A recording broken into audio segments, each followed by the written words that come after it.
Howdy folks, welcome back to Boondockery. It is a hot day here in southeastern Ohio. 91 in the sun. It is remarkably cooler here under the canopy. Don't know exactly how much cooler, but it's refreshing compared to being in the sun. Today I'm going to do a kit review, or a part of kit review, on a little portable solid fuel stove. And just as soon as I find a nice little spot to put my pack down, we'll go ahead and get to it.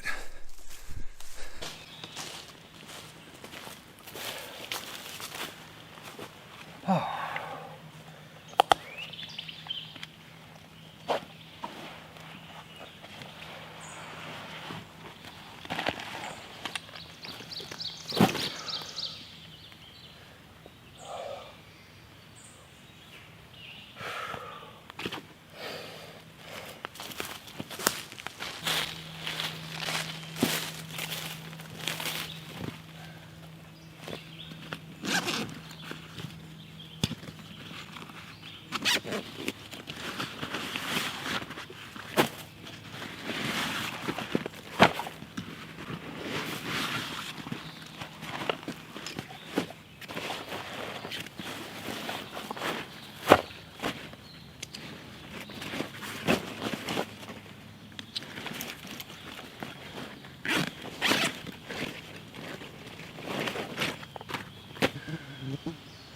Well, today we're going to take a look at the Esbit solid fuel stove and cook set.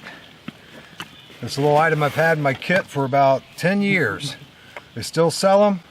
Now about the only upgrade they have for them is they offer this in stainless steel. Let's take a closer look at it. This is the Esbit solid fuel stove and cook set. Let's take a look at what comes with it.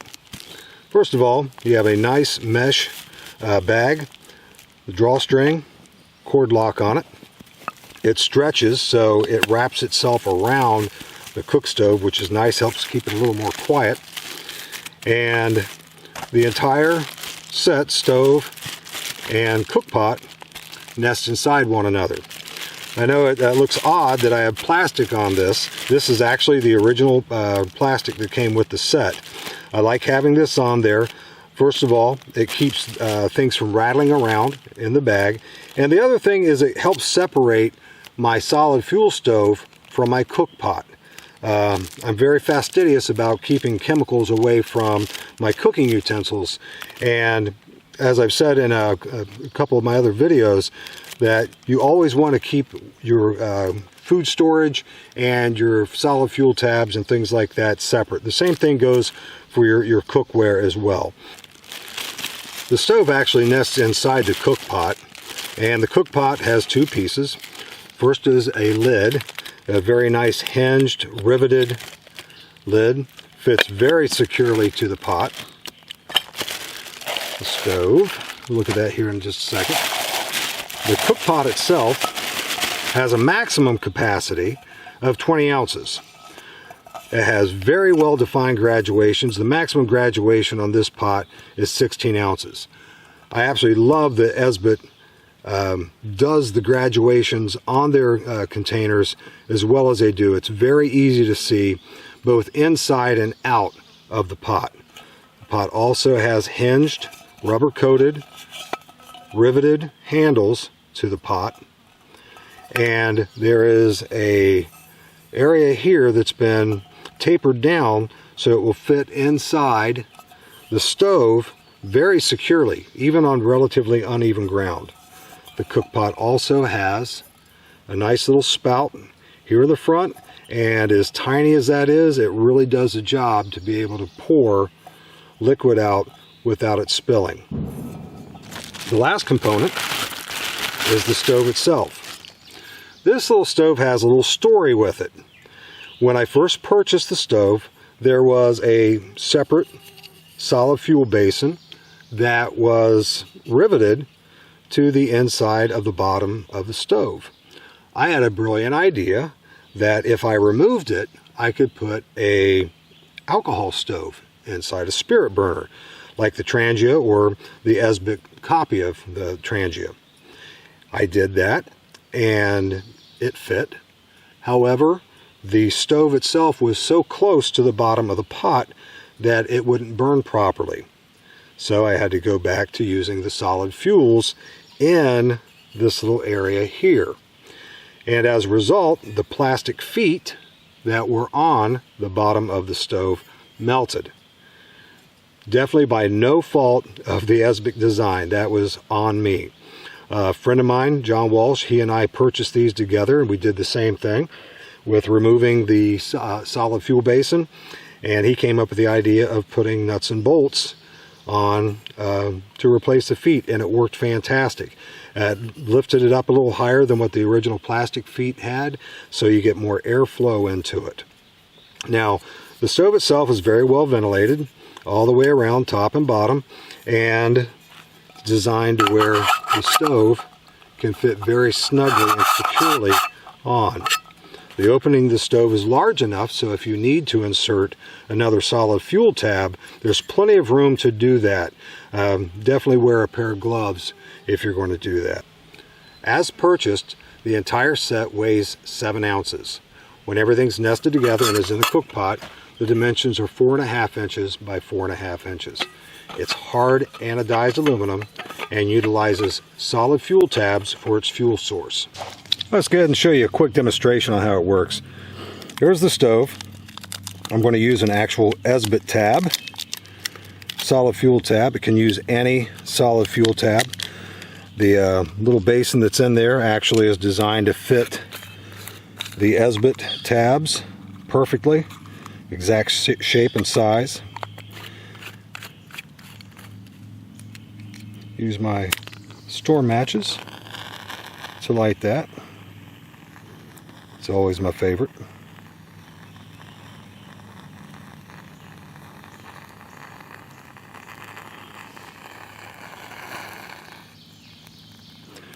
And we'll let that ignite there. And while that's coming to a nice burn,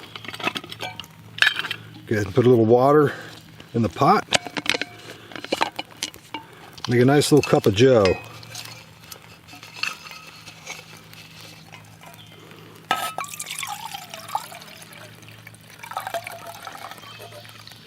There's about 8 ounces of water. Put that on top. And remember my recommendation, every single time that you use solid fuel stoves, that if you're utilizing a vessel to heat anything up in, make sure you use a lid.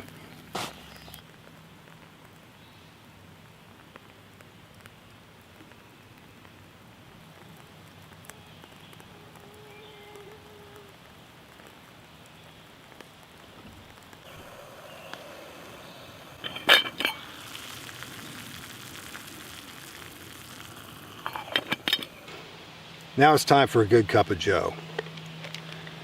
To boil 8 ounces of water, 1 Esbit tab is more than sufficient. If you're going to be boiling more water, up to 16 to 20 ounces, you're going to need to have 2 tabs. However, do not put 2 tabs in at once. Put 1 tab in, burn it through. While there's just a little bit left and the flame's still going, very carefully insert the second Esbit tab in the bottom and allow it to burn through as well, and that will bring 16 plus ounces to a boil with no problem whatsoever.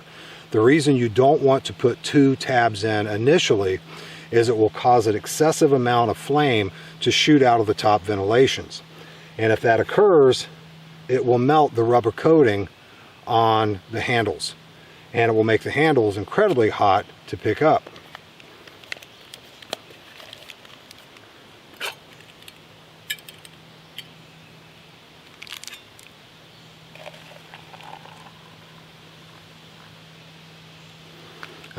Just what the doctor ordered. Yes, I know it's 90 plus degrees out in the sun, but an old Cav Scout, he's got to have his joe no matter how hot it is. As far as hacks go, I attempted to do a hack to allow a Trangia sized alcohol stove to fit inside, which failed. And in that failing, it also melted the plastic feet that originally came with the stove. However, there are much smaller alcohol stoves in the market. Some are titanium, and even one that I made out of a Red Bull can will fit in there and will do the job nicely. The other thing I can think of that would definitely assist with this, as with all solid fuel stoves, is a windshield. And something like this Solo stove windshield can go all the way around, and the biggest problem is that gaping huge hole, which is the opening.